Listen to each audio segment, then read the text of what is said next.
Hello everybody and welcome to Astra Lost in Space episode, what episode are we on? 4? Episode 4, anime review.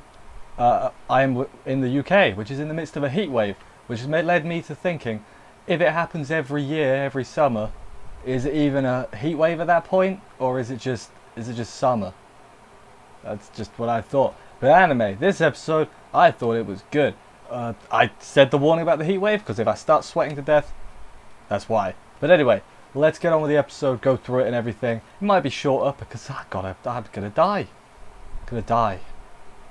So after the shenanigans from last week, they have successfully landed on the planet. Then we get Kitare in the shower because that's the only reason. Mr. Zack walks in. He's the one with the glasses. He's the dude with the glasses. He walks in and they have a bit of shenanigans. Then they talk some more about the trait or whatever. The trait should keep helping us, I think is what they say, in order to survive.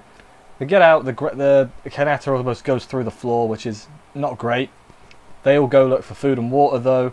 Found some pink plants, which taste nice. They find some water from some pumpkins. Pumpkins? Cactuses, slightly different.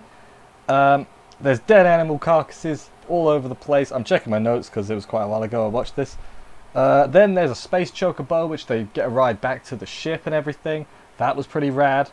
They all regroup. Turns out that candy, the candy fruit or whatever, it spoils too quickly. It's crap. It can't be used. So they don't have enough food, which is, you know, layover. Just gotta die. Join those animals outside. So yeah, as I said, they're low on food. Kanata makes the decision that, hey, we're not leaving until we have enough food. Which is fair enough, I think. He also he puts some restrictions on, like, hey, you're not allowed to bathe and all that. One of them calls Yunhua fat, which is like, that's not cool. It's not cool, dude.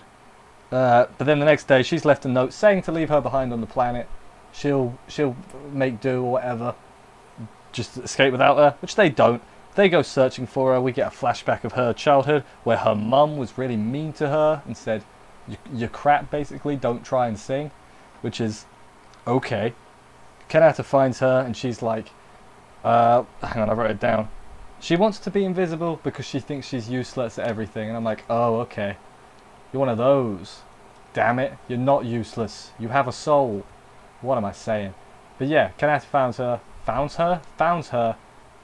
And we keep going from there. All the others that were searching at this point get knocked out or poisoned with some poisonous pollen from a mushroom thing. I think I wrote down that right. Kanata and Yunhua found the plant they need to cure it, but they don't realize they found it. They feed it to a chocobo, basically. Then he's cool about everyone else been poisoned.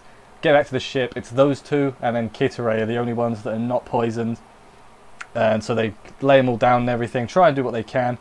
Mushrooms rule the planet because circle of life and all that. Then they realise that plant they found earlier is the cure they need.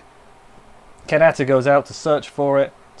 They found it at the root of, by where all the corpses were, is where the thing is apparently.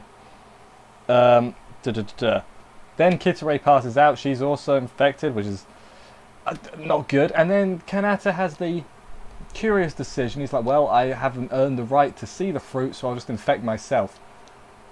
So the fruit's only visible if you're infected?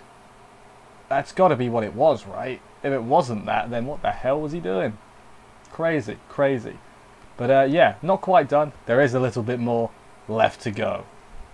So yeah, while everyone's dying, Yunhua sings a little song. It was a pretty alright song, if I'm being completely honest. But yeah, she does a little sing. In the past, we get a little bit of a flashback of when Kanata found her. She told him she wanted to be a singer and he looked really surprised about it. He was like, what? You want to be a singer? Like that? Kanata then finds the plants that are on his deathbed. Everybody gets saved because they found enough plants. That's where we ended. Everyone's saved. Yunhua is part of the group again. She sang a song. What else happened? Man, I went through this quite quick. It's because of the heat. So if reviews are shorter, it's because of that. I'll keep talking about what else I like this episode. Yeah, I like that everyone's getting some personality and they're getting something to them. I think I said last week, this show has really surprised me. I was really expecting this to not be as good as it's been. So I am pleasantly surprised you know, so far. I'm not like a uber critic where I'm super critical of everything, but I do know when something's crap, and this is not crap. This is very enjoyable, I think. The only thing that bothers me is still just the widescreening, the letterboxing. I get it's done to make it more cinematic, but I don't like it because it makes my screen, it makes it harder to make thumbnails. That's probably the only reason, if I'm being honest. But yeah, let me know what you thought about the episode and everything. I'll be here every week if you're new. Subscribe and stuff to watch more reviews and everything. And I will see you next week. Bye, guys.